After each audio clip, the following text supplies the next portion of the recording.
복도를 걸어오는 한 여인. 박신영 커플과 잘 아는 사이인 듯 신부 대기실로 향하는데요. 과연 이들을 찾아온 이 여인은 누굴까요? 드디어 문을 열고 들어서는 여인.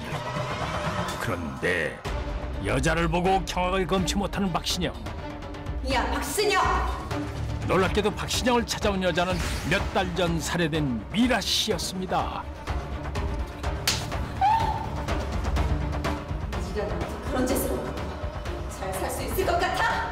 죽은 줄 알았던 여자친구가 멀쩡히 살아 돌아오자 충격에 빠진 박신영. 이야기는 2년 전으로 돌아갑니다. 오랜 백수 생활 끝에 박신영은 작은 식당을 차릴 준비를 하고 있었는데요.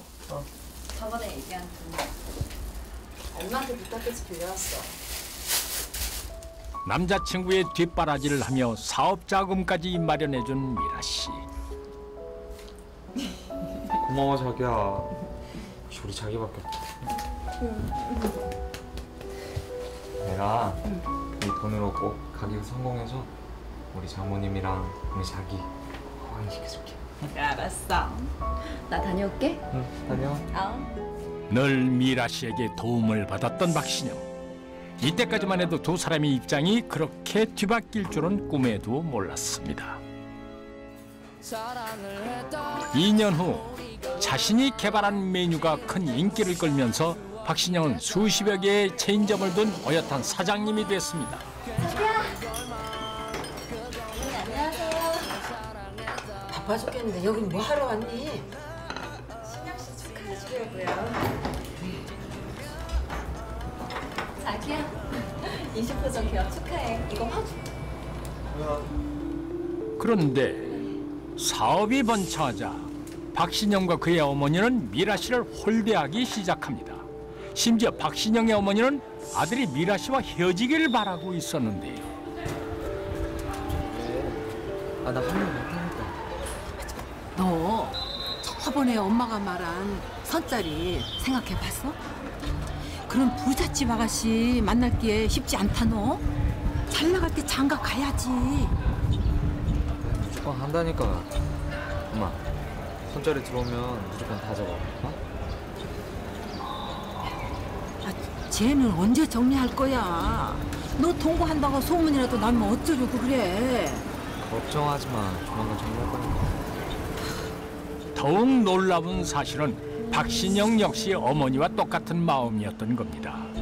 배움이 짧고 가진 것 없는 미라 씨가 아니라 학벌 좋고 재력도 좋은 여자를 만나 결혼하고 싶었던 것이지요.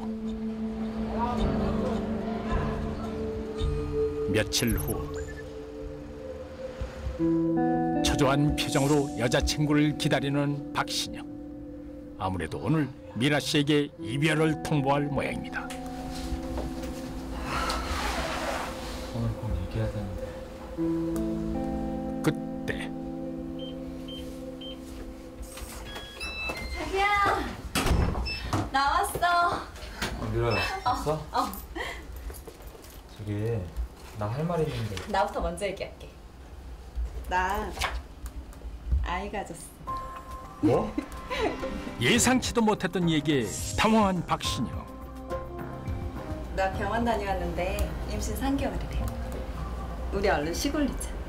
미라야, 나 이제 막 자리 잡아가는 단계인데 우리 아이는 좀... 뭐? 그게 무슨 말이야? 자기는 나랑 아이보다 지금 일이 더 중요하다는 거야? 아니 그런 건 아니지만 내가 여기까지 어떻게 올라왔는데. 그러니까 우리 이 아이... 아니, 싫어.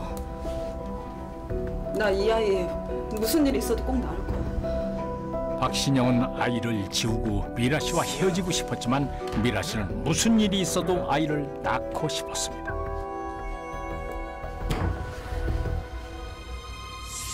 결국 그런 미라 씨의 태도에 박신영은 무서운 결심을 하게 됩니다.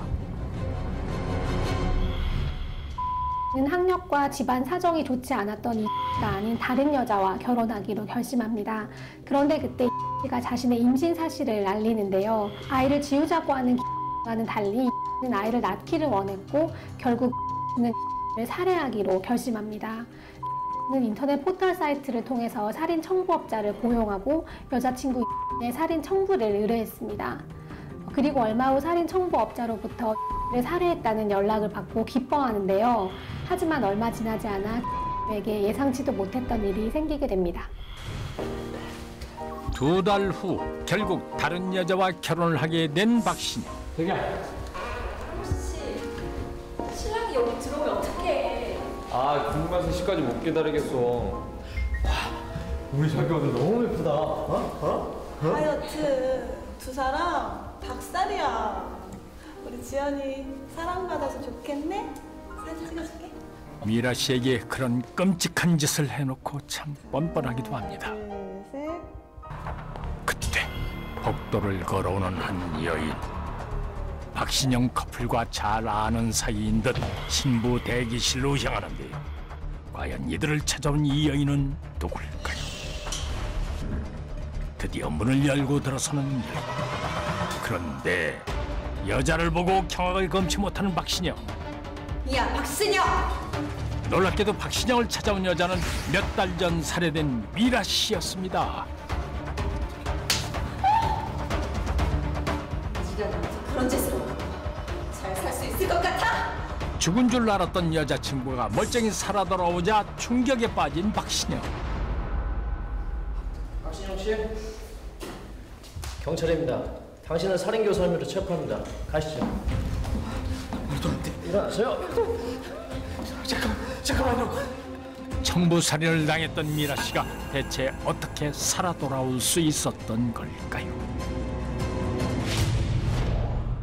이야기는 다시 2달 전으로 돌아갑니다. 박신영에게 살인 청구를 받은 명강호는 집으로 돌아가던 김미라를 납치합니다. 이때까지만 해도 명강호는 김미라를 살해할 생각이었는데요.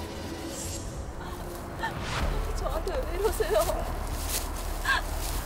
제발 저 좀 살려주세요. 얌전히 있어. 교통없이 죽여줄게. 잠깐만요. 저 임신했어요. 저 애기 있어서 좀 살려주세요. 김미라가 임신 중이란 사실을 알게 된 명강. 순간 마음이 약해진 그는 깊은 고민에 빠지는데. 내 말 잘 들어. 나 당신 남자친구가 당신 죽이려고 보낸 사람이야. 뭐라고요? 신영 씨가 근데 생각이 바뀌었어. 나 당신 안 죽일 거야. 정말 감사합니다. 감사합니다. 야, 당신 남자친구가 당신이 살아있는 거 알면 다른 청부업자를 또 보낼 거야. 그러니까 내가 시킨 대로 해. 알겠습니다. 그때부터 두 사람은 박신영을 속일 계획을 세웁니다. 김미라가 살해된 것처럼 위장하기로 한 것이죠. 이들은 장소를 물색하고 진짜 살해된 것처럼 보이기 위해 쓰러진 자세와 사진을 찍는 각도까지 연습을 했습니다. 우리도 출근 준비할까? 그리고 D-Day. 김미라는 아무 일 없다는 듯 연기를 하며 출근했고 곧바로 명강호와 함께 마지막 작업을 할 장소로 향했습니다. 내가 준비하라는 거 다 준비했죠? 네, 말씀하신 대로 흰색 옷도 입었고 빨간 물감도 타왔어요. 그리고 가방도 현금으로 샀고요. 좋아요. 바로 시작합시다. 김미라가 자세를 잡으면 명강호가 붉은 물감을 뿌리고 마치 김미라를 살해한 것처럼 사진을 찍어 박신영에게 전송했던 것입니다. 다행히 박신영은 그 사진을 보고 감쪽같이 속아 넘어갔습니다. 김미라가 정말로 살해됐다고 철석같이 믿고 기뻐했던 것이죠. 전 이제 어떻게 하면 되나요? 어디 외국에 나가 살든가. 그게 힘들면 남자친구 모르는 곳에 숨어 살아요. 그게 당신하고 당신 아이의 살 방법이니까. 명강우의 도움으로 목숨은 건졌지만 사랑하던 남자에게 배신을 당한 김미라는 도망자 신세가 되고 말았습니다. 살인 청부업자는 가 임산부임을 알게 되고 마음이 약해져서 살려주기로 결심합니다. 에게 자초지종을 모두 설명하고 오히려 를 속일 계획을 세우는데요. 의 몸에 붉은색 물감을 뿌려서 마치 가 살해된 것처럼 가장을 한 후에 그 사진을 찍어 에게 전송한 것입니다. 이들의 작전은 성공했지만 계속해서 눈을 피해 지내던 결국 배신감의 충격으로 안타깝게도 유산을 하고 말았습니다. 결국 배신감과 신변의 위협을 견디다 못한 가 경찰에 신고를 했고 약 한 달간의 수사 끝에 살인 음모 혐의로 경찰에 체포되었습니다. 또한 역시 경찰에 붙잡히게 되었는데요. 를 살려주기는 하였지만 그래도 처음에 와 함께 살인을 음모하였기 때문에 동일하게 살인 음모 혐의가 적용되는 것입니다. 결국 박신영의 악행이 만천에 드러났습니다.